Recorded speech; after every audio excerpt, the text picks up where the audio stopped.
What's up, y'all? Getting this front bumper off today for the M Sport after the deer wrecked me. Now we're seeing the after damage. But here we have a new one.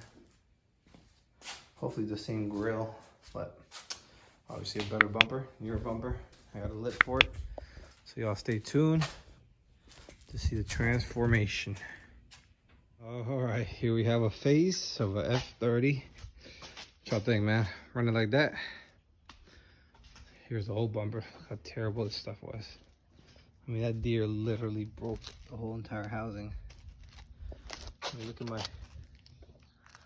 my sensor for my distance. PDC. All right, yo, let's test fit this thing, make sure it's good, and get some parts on it, and let's do it. There you go. Sorry, man, I didn't really get a lot of the steps in, but here it is, finally done.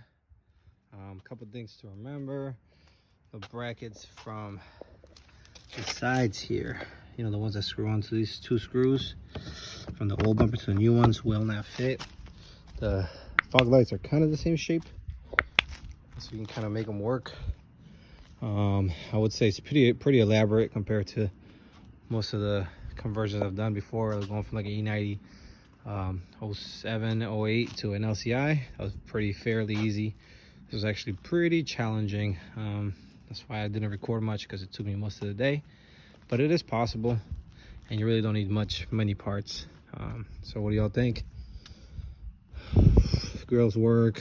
You know, all the PDC sensors are fine. The bumper comes with them. I'll link this bumper. It only cost me $100 and came with everything, all the hardware. And then I just bought the grill for $12, and then these on eBay for $27 for both. And I just put that little eBay lip on there for, I think it was like $65. But I think it did a pretty good change compared to what it was. So yep, thanks for watching, y'all.